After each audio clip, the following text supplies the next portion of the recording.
Good morning mga ka-faith. Welcome back to my channel. Bagong umaga, bagong vlog, bagong pag-asa, bagong blessing. Kasi every gising is a blessing. Ayan mga ka-faith, meron po tayo dito. Minced pork, tinadtad ko na yan. Meron tayong carrots. Ayan, meron po tayong onion at saka bawang.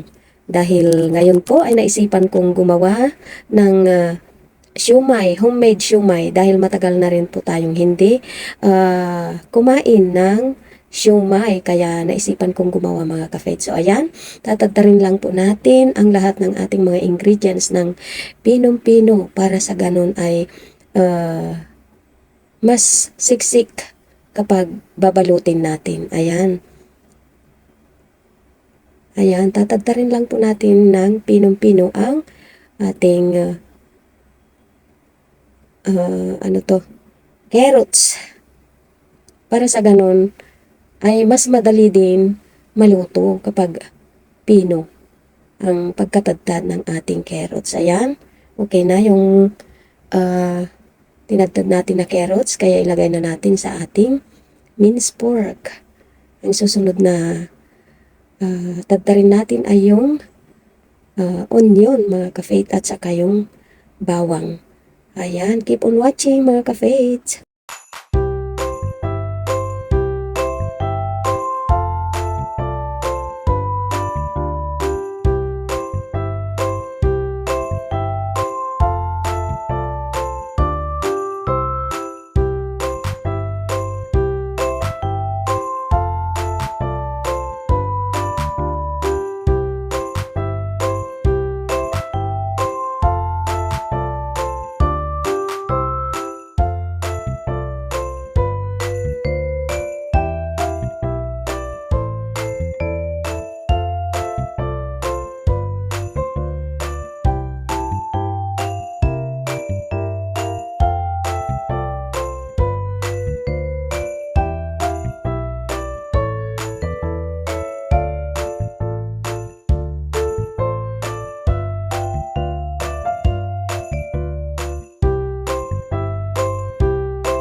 Ayan, okay na. Ngayon, lalagyan na natin ang mga iba pang sangkap. Ayan, nilagyan natin ng asin, paminta at saka yung oyster sauce.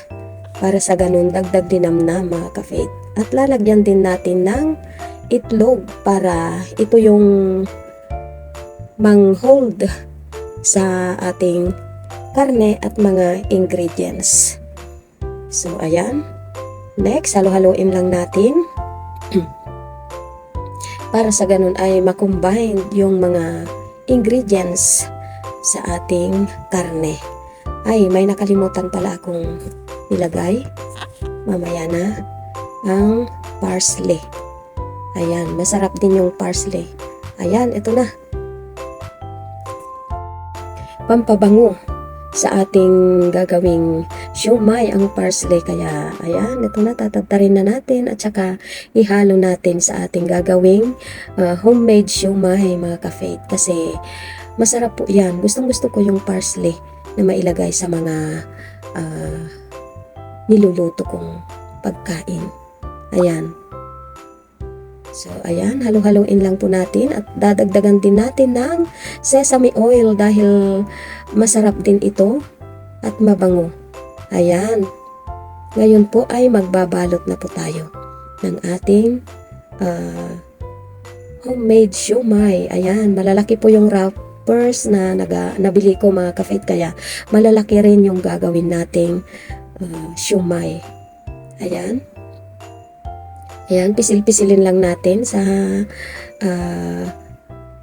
baba ng wrapper para sa ganun ay maipit yung karne sa loob. Ayan. Malalaki po yung wrapper, kaya malalaki yung gagawin nating siumay. Ayan, yung mga iba, mga kafe, pinapapak lang nila na ganyan. Sinasawsaw sa toyo mansi. Yung toyo na may kalamansi. Pero ako gusto kong ayan, kainin yan sa kanin kasi masarap po yan mga kafe. Pagkatapos nating balutin, ayan, i-steam po natin siya ng 15 minutes. Then, ang gusto ko, ipriprito ko rin siya. Ayan.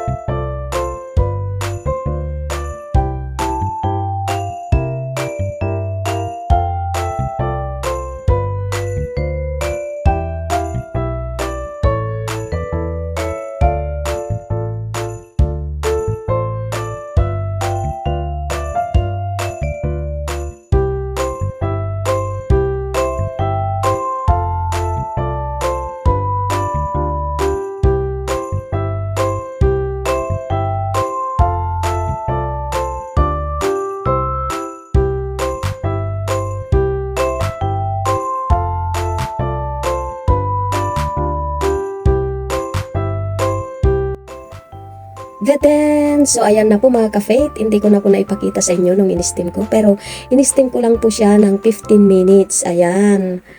So, palamigin lang po natin siya, at pagkatapos, ipriprito na natin siya mga ka-faith. Ayan ang ating ginawang homemade siumay, malalaki po siya mga ka-faith. Pag nakakain ka niyan ng 3 piraso, ayan, mabubusog ka na. So, ayan. Papainitin lang po natin ang ating kawali. Saka natin ilalagay ang siumay para ipriprito po natin. Dahil yan ang gusto kong luto ng siumay. Ayan. Ayan. Dapat kasi masipag tayo mga ka-faith. Para sa ganun ay meron tayong kakainin. Kasi kung tamad tayong gumawa, wala tayong kakainin. At kung tamad din tayong magtrabaho, wala din tayong kakainin. Kaya dapat masipag lang tayo. Ayan, anumang trabaho ang meron, basta pagkakitaan. Basta magandang trabaho niyan. Gagawin natin para meron tayong maibili ng pagkain, o diba? Ayan. Kapag matataba, masisipag yan. Di bali na lang kung mayaman. Siyempre, pag mayaman, di maraming pera na maibili sa lahat ng gusto niya. Hindi niya pinagtatrabahuan or hindi niya ginagawa yung kanyang kinakain. Bibili na lang siya. O, di ba? Ayan, okay na yung baba ng siumay natin. Kaya baliktarin na natin mga ka-faith para sa ganun ay maluto na yung kabaliktaran niya. Ayan, para makakain na po tayo. Ayan, ang dami niyan, oh. 2, 4, 6, 8, 10, 12, 14. 14 yata. Kung hindi ako nagkakamali. Ayan. 2, 4, 6, 8, 10. Ayan, 14 pieces mga ka-faith.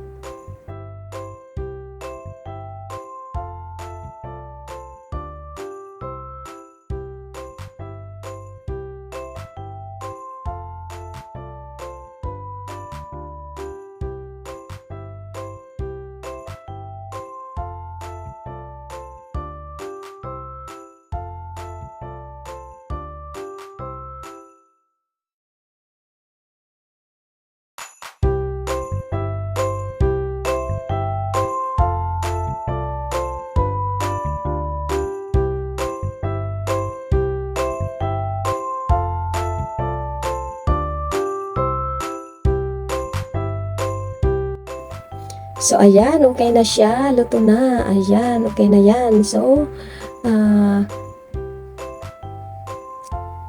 ayan. Mainit pa yung kawali. Patayin na natin yung apoy. At tuloy-tuloy pa rin na naluluto niyan. Ayan, ang lalaki siya at ang sarap na nakakatakam. So, ngayon, magpre-prepare po tayo ng ating sausawan. Ayan, yung isang lemon. Ang gagamitin lang po natin ay light sauce. Ayan, naglagay lang po ako ng light sauce. Kunti lang. Tapos, bigyan natin ng kalahati ng lemon. Ayan.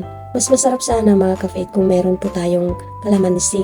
Dahil kakaiba yung sarap ng kalamansi. Lalong-lalo na yung amoy. Wow!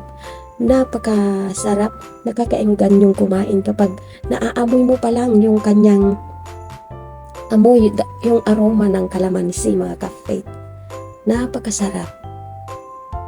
Ibang-iba kaysa sa lemon pero wala naman tayong kalamansi kaya magtiyaga tayo sa lemon.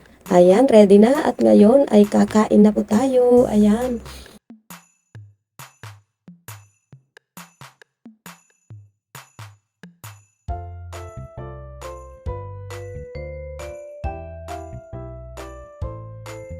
Ayan, sentensyahan na natin mga ka-faith ang ating nilutong homemade siomai love. Este siomai. Ayan, ang lalaki. Dinala ko na yan dito sa aming kwarto. At dito tayo kakain. Wow, nakakatakam. Ang sarap naman yan.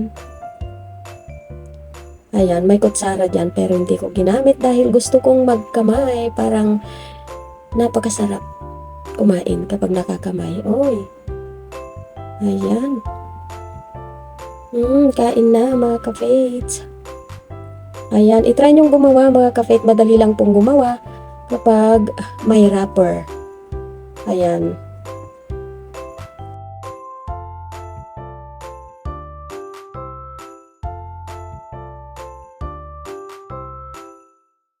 So, ayan mga ka-faith, maraming salamat po sa iyong panonood. Salamat ang takarating kayo sa dulo ng aking video. Naway hindi po kayo magsawang sumuporta sa aking channel.